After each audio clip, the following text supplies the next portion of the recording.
Katie here from the Scrappy Sisters, and I am up with a fun layout today using these two photos of my mother and my nephew. And I just thought they were super cute photos. Everyone looks happy.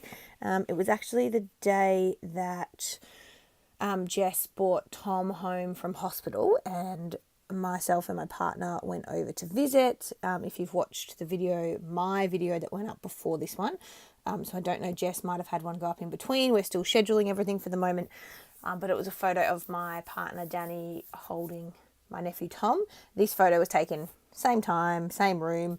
Jack was all excited because his baby brother was home, and it's my baby, Auntie Katie. It was very cute. And obviously Grandma was there, and anyway, it was lots of fun. So these were very cute photos. Mum didn't realise that I was taking photos, and she couldn't work out why Jack was looking at me and smiling, and then she started laughing. It was just it's a beautiful photo, and I wanted to make sure I captured it. So this is a bit of a random layout. I'm going to start by saying that. It's not my usual kind of go-to style, but I actually used a sketch from the Use Your Stash, I think it's called, a Facebook group that's run by Christina and Sarah Scraps. And they had some challenges going on. They've got a January spending freeze, and they've got some challenges going on to sort of go along with that and help you use your stash. And I am very slowly working through them. This is only challenge number 2, so I've got a long way to go to get through the January challenges, but that's okay. And the sketch essentially just uses lots of paper pieces and not a lot else. So I took inspiration from the sketch, but certainly didn't follow it kind of, to a T, which I never do. That's the point of sketches, isn't it? They give you a starting point, but you can kind of make them your own. So you can see here I am using the One Canoe 2 Twilight collection, and I've got a few bits and pieces from this collection, not a heap. I've got the 6x6 paper pad. I had a couple of 12x12 sheets, although the pink one is actually, I think, from One Canoe 2 Hazelwood. Yeah, it is. So it's not quite the same collection, but the colours still match perfectly. And I've got the ephemera pieces, and that's it, I think, from One Canoe 2. I just had the ephemera and some paper. So I kind of went through and grabbed out the paper that had already been cut up and used on other layouts, and just used that as my kind of starting point. So I was going to use that doily, but I didn't really think it went, so I took that off, and I'm kind of happy, I guess, well, moderately happy with how the paper pieces are looking. I did think about adding one up to the top left there, which I do. I keep that in because I thought that looked cute, and now I'm just going to stick it all down. I thought that I may have edited this bit out, but I haven't, and that's okay. The whole layout didn't actually particularly take me very long. The longest part was the title, and I'll come to that in a minute and tell you why that was the longest part. But also I think sometimes it's helpful just to see the process and how it all goes and how long it really takes to put a scrapbook layout together. I would like to say that I think I'm a relatively fast scrapper. Certainly my sister would say that. She always says she's quite slow at scrapping. I don't think there's a fast and a slow, everyone just scraps at their own pace. But certainly, when I think about how my sister scraps and how I scrap, I am quicker than her. I've usually finished a layout quicker than her. And I think, to be honest, it's because I don't very often kind of overthink things, I suppose. I don't sort of change my mind, very often. I do faff around a little bit for some layouts, but often I've kind of already decided, I guess, a little bit of the direction I want to head in, even if I haven't played around, and just I just stick things down, and if it doesn't look good, I go, oh well, it's done now, move on. Whereas my sister's a little bit more considered, I suppose, in her scrapping. So again, there's no right or wrong, and however you scrap is right, because there is no right or wrong, but definitely I am a bit more of a stick and, kind of don't worry about it type person. So I'm sticking down my layers here. I have moved things around a little bit from where I initially sort of placed them, but I'm really happy with how they looked. I was trying to kind of mix up the colours a bit so I didn't have too many exactly the same kind of shades that were beside each other. Obviously, it's the same collection, so the colours all match, and so there are, all the colours are the same.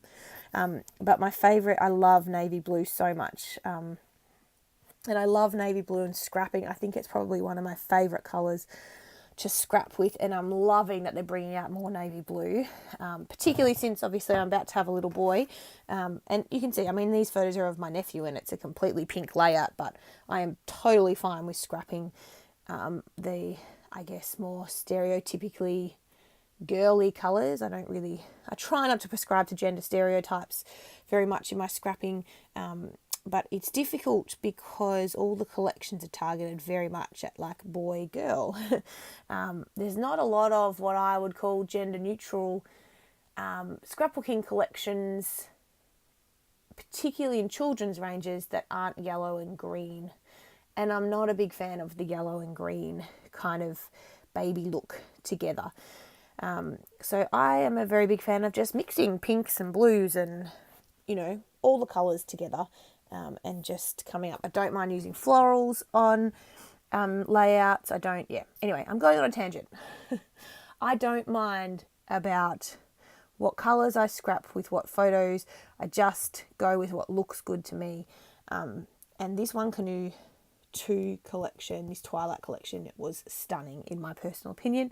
And part of me wishes I had have got more of it. But, I got what I got.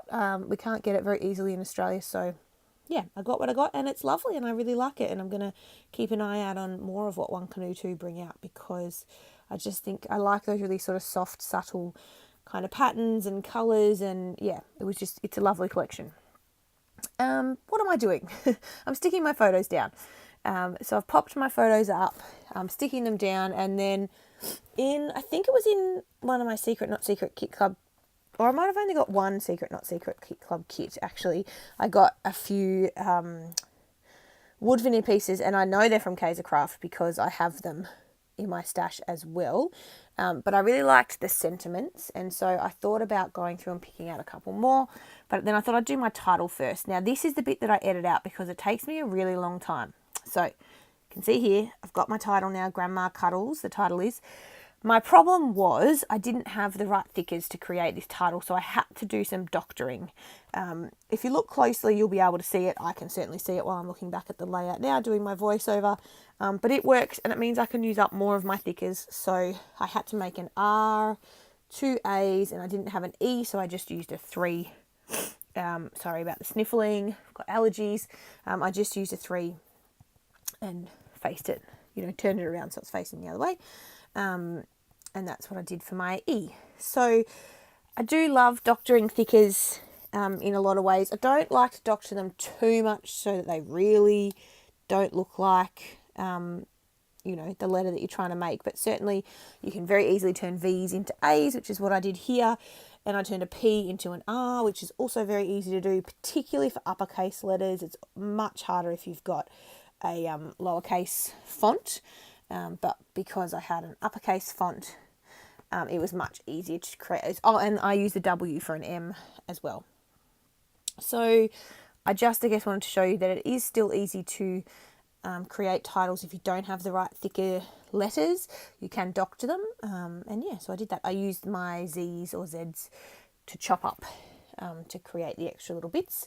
And really, once it's in my album, you won't, except for the 3, that's an E, you won't really be able to tell. So you probably missed it because I was talking, although you would have been watching. But I grabbed out my wood veneer, which I don't use very often, but I have in a little divided container. And I wanted another kind of sentiment wood veneer to go with the 2 that I'd chosen. So I had in the kit Choose Happiness and You Are Loved. And I just thought those sentiments worked really well for the photos. And then I wanted another one, and so I went through, and most of these are from Kaiser Craft, and to be honest, most of them have come from Kidaholic kits in the past. We used to get a lot of Kaiser Craft in Kidaholic kits because Kaiser Craft is an Australian brand and Kidaholic kits is an Australian kit club, so that totally makes sense. And so I chose one that's called Live a Big Life. Again, I just wanted to pick the sentiments that I thought worked well. And then I have, so in the 1 Canoe 2 collection, in the Twilight collection, they had moths. It features moths, which is a little random. Even though I said the Twilight collection was very cute, and it is, and the colours are stunning, the moths are weird. And fun fact, my partner actually has a phobia of moths, like a genuine phobia. He really does not cope when there's moths around. So moths have always been a funny thing for us. And I went, well, let's just put them on this layout. It's a bit random. This layout has nothing to do with moths. I mean, what layout has really? But I fussy cut some of the smaller moths from one of the 6x6 papers, and then there were 3 larger moths in the ephemera pack, and so I put all of those onto the page and popped them all up with foam dots, and then stuck down the wood veneer just using wet glue, and then I think I'm nearly done. I add again in my secret not secret kit club kit, I got a couple of enamel shapes. So I got some dots and some love hearts, and I only had a few of those left and I really wanted to use them, so I did. I put them all out. I'm trying to use up all of my kind of half finished kits I have lying around. Some of them were kits that I was sort of, I guess, from a kit club, like Secret Not Secret Kit Club and Kitaholic Kits, and then some of them are actual kits that I've made up to use at crops and stuff, so I'm trying to use them up, and this is one of them. So I'm using some Heidi Swap Colour Shine in gold. Again, I'm actually trying to use it up. I know that sounds a bit weird because people are trying to hoard their gold, but I'm kind of quite happy to use it up. I've got a spare gold mist in a different brand that I'm going to try after this one, and I know you can always get similar things. So yeah, that's my motto of 2019. So I'm finished. That's the layout done. I'll show you the close-ups. I hope you have a great day, and we will see you in the next video. Bye, guys.